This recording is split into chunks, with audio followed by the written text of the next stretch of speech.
So I love the Springfield Echelon. I would almost go as far to say that this is my favorite pistol of all time.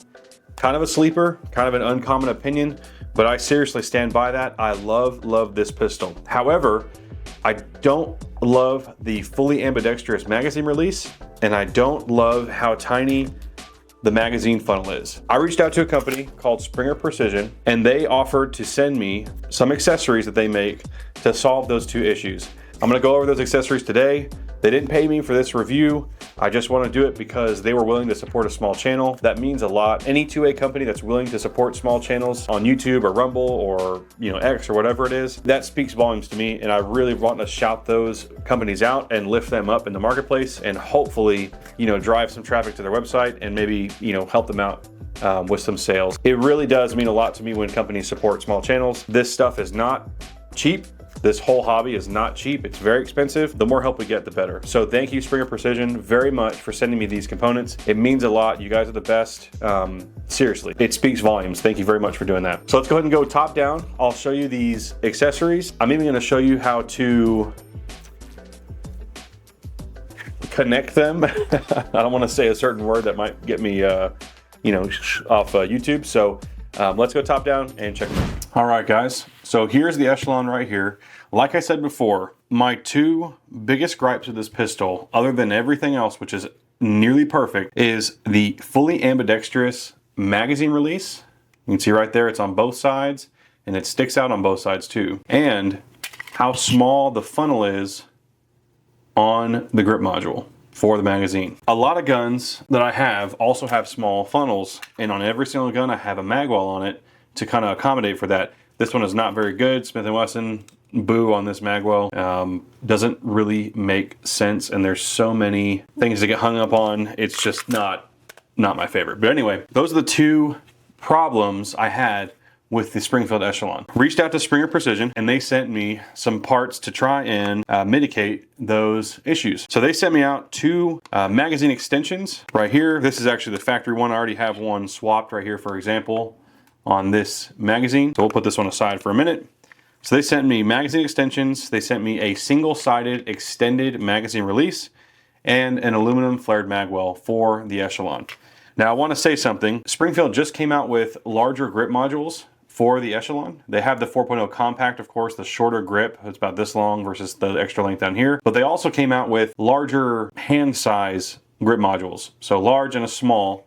This is the medium. The 90% of the Echelons out there that you see are going to be medium size like this one. This magwell, at least yet, is made for the medium standard size. It won't fit on the large and it won't fit on the small, as far as I know. The diameter of the bottom of the grip is larger, so this won't fit. That being said, I'm going to go ahead and show you guys up close these different components and their quality. I'm going to show you how to put them onto the things that we want to put them on. Can't say certain words on YouTube. And then give you a brief review. I'm going to be hitting the range hopefully in about a week to shoot this thing and do a full review of the Echelon, but I'm also going to be testing out these different components on the range as well. Let's go ahead and get into it and get to... So first things first, let's go ahead and do the magwell. So it comes in these little plastic bags. They include all the tools you need for everything. You don't need any of your own tools if you don't have them. They even include a tube of blue Loctite, which is pretty great. So here's the magwell right here. Very nice quality. Good quality aluminum. The machining is great. No machine marks anywhere I can see anywhere at all. As you can see, I've been doing some dry firing. Got some scratches there. This kind of damage, in case anybody is wondering, this is totally normal for a magwell. You're slamming a steel magazine into an aluminum piece of metal. It's going to cause some marring. The cheaper the aluminum, the more marring. So this has been holding up very, very well. The geometry of the funnel is great. You can kind of see it there. How perfect and seamless that funnel is as compared to the M&P I just showed a minute ago. This is what you want to see. Smooth, no hiccups, no marks, no little spots that a magazine can get caught up in. Just a funnel for your magazine. That's all we want. To assemble this piece onto the firearm, all you're going to do, we'll go ahead and take the slide off because we're going to be taking that off later anyway. It's very simple. All you're going to do is take the magwell, line it up with the hole in the back strap of the handgun. Push it on just like that. Take your screw, put a small dab of Loctite on top. Take the screw, line it up with a hole in the back of the back strap, find the threads, start threading it in. You're going to cause a little bit of, damage, I guess, to your texture, because that screw is going to flatten a little bit of the texturing on the back there. Kind of unavoidable, just is what it is. A lot of Glock magwells are also designed this way as well. So you're going to tighten it down, not too tight, just tight enough to where you don't think that you are going to be damaging any of the plastic underneath. You can always witness mark this as well to make sure that it's not walking out or something. I witness mark everything I have. That is the install on the magwell. The fitment is great. Look at that. Perfect. No gaps, no seams, no hang up opportunities anywhere. Just a very smooth funnel that works every single time. Just so you guys know, the factory flush fit base plates will not work with this magwell. Reason being is very similar to an M&P. The base plate itself is actually a part of the grip geometry of the handgun. It almost looks just like the magwell. When it's inside of the gun, it kind of causes that little shelf ledge on the bottom, just like that. So, of course, because now we have material here, the flush fit magazines aren't going to fit inside of there.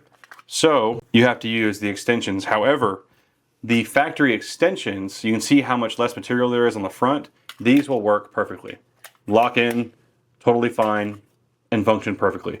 So just to be aware of that, you will have to either buy the flush fit or the extensions that you have right here, or just you run the extensions that Springfield Armory gives you in the box.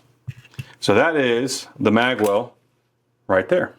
Now let's go ahead and get into the magazine release. So as you can see, I was showing earlier, magazine release on the Echelon is ambidextrous, which is great, obviously, for left-handed and right-handed shooters.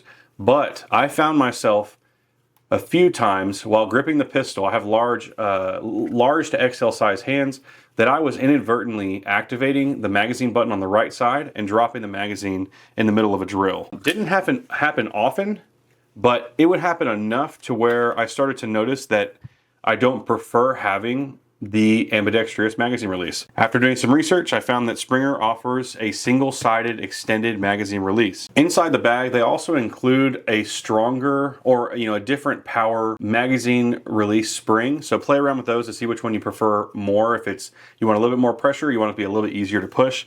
But it's very nice that they give you the option. They give you a little extra one in there to test out. So here is the magazine release right here.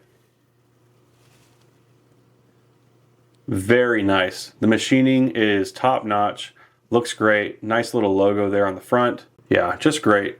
Great work. Looks awesome. Coatings are very nice.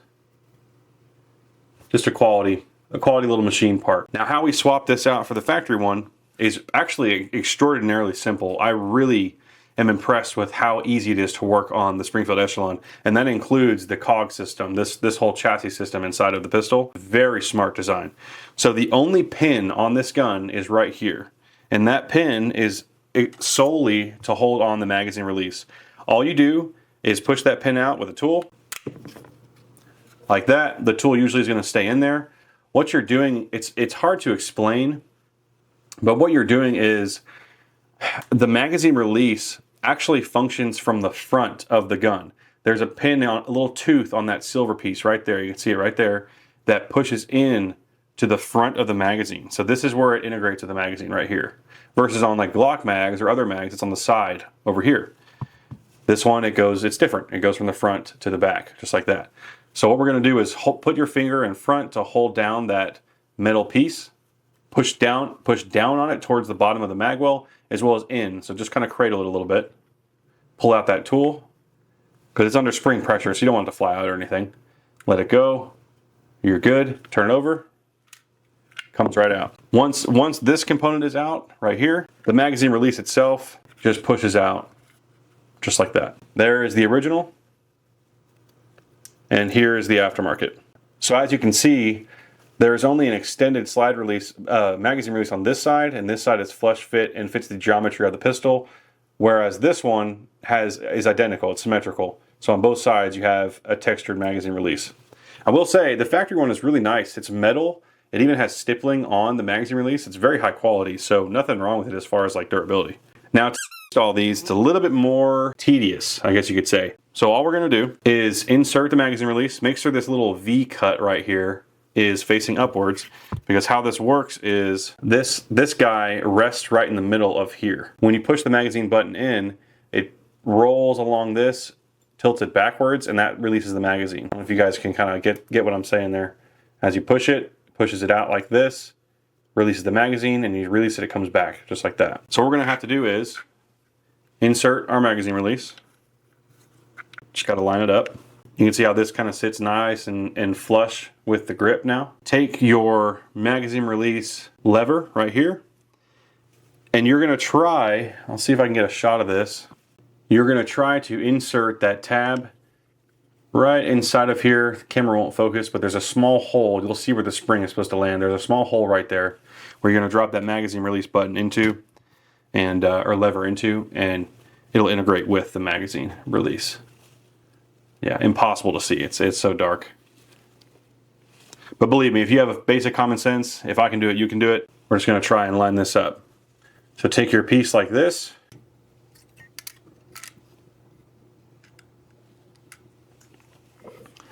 Just like that. So now you see how it's kind of sitting inside of there. Now what you're gonna do is push down on it with your finger.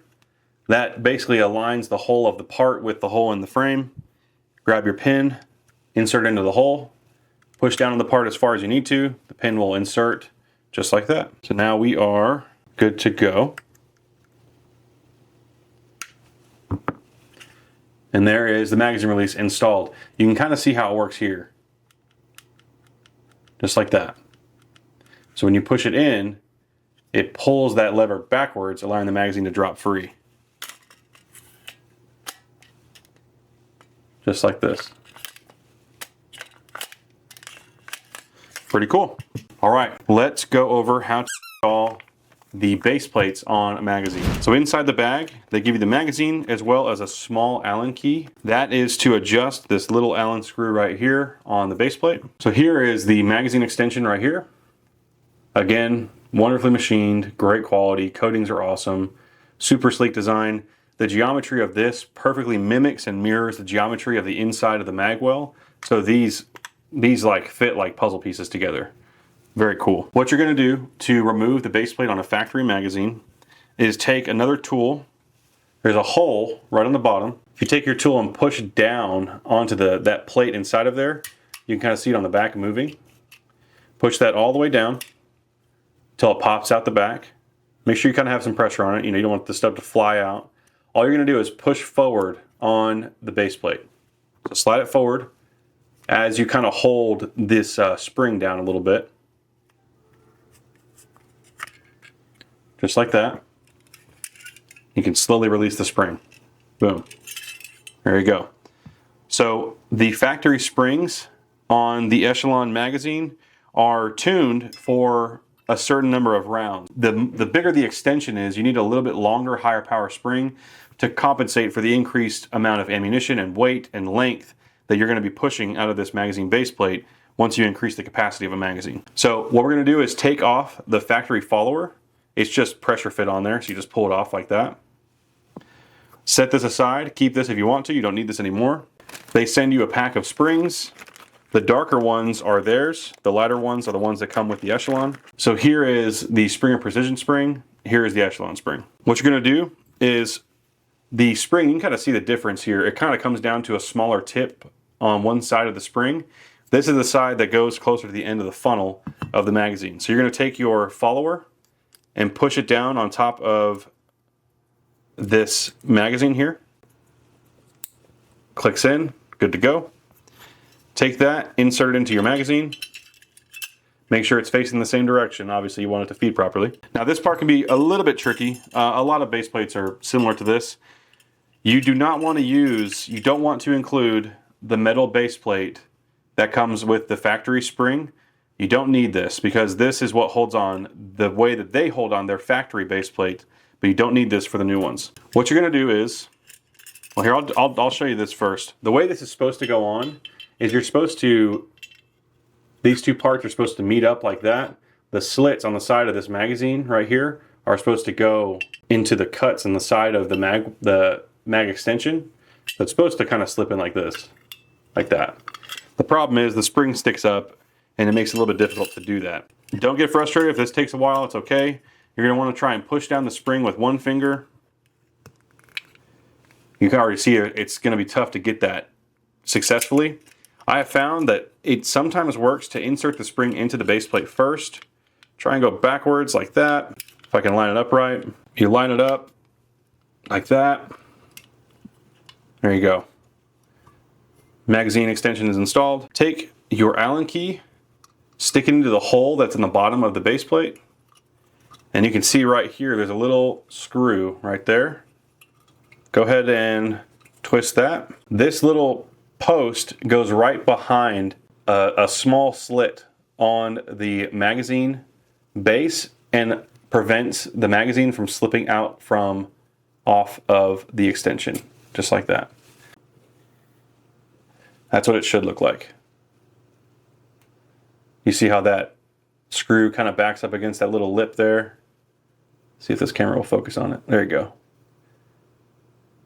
That's your goal right there. So now you have, instead of 17 round capacity, you have 22 rounds of capacity in the full-size magazines, and then 19 rounds in the compact 15-round magazines. Great quality, very slick.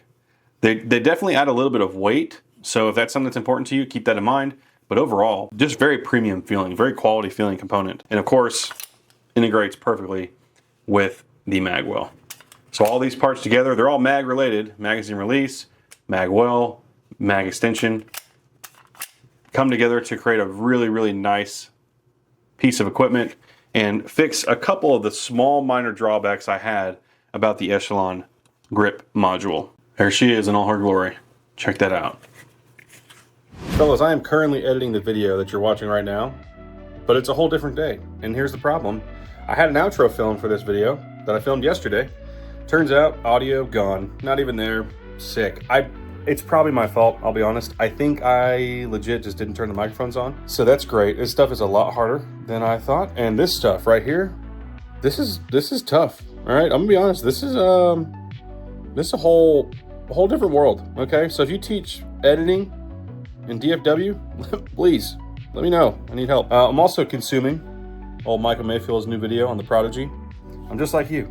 I literally watch gun videos all day, every day. It's kind of a problem. Anyways, outro. So thank you for watching the video. I greatly appreciate you stopping by. Please like it, subscribe it, comment on it. If it was valuable and helpful for you, please like the video, share it with your friends, do all the different things. Also, check that your notification bell is on. I've been getting comments from people saying that even though the notification bell is on, they're not getting notified that my videos are posted. That's pretty gay, YouTube. All right, I've got something for you. Oh, check that out. Oh, yeah, don't shadow ban me like you did my last video. Gosh darn it. I literally, go look. I posted that video. I worked hard on that video, okay? I compared the Holosun 509T to the 509 ACSS. Great video, in my opinion. Huge video, okay? 120 views, all right? I don't necessarily care about the views for like the number. It's about growth, right? I want to keep growing, and YouTube just went and just literally shat all over that video. Very frustrating. So guys, help me out. Like, subscribe, comment, bell notification, all those things. Great, thank you. Lastly, I know I said it at the beginning of the video, but please guys, go check out Springer Precision. Thank you, Springer team, for sending me the components. They look sick. They operate great. They help me operate great. Little pun there for you. But seriously, companies like Springer supporting small creators like me that are growing is huge. One, all this stuff is crazy expensive, and this hobby in general is expensive. All of you guys know that because we all pay for the ammo and all the components. This shit's expensive. But two, small companies giving us things to make videos on allows us to make more videos, and then that therein like propagates 2A content all over the internet. And ultimately the goal is to expose people that aren't normally exposed to 2A content to 2A content. So that's great. So thank you, Springer. Once again, check out Springer Precision, guys. They're the best. Other than that, talk less, shoot more. See you in the next one. Peace.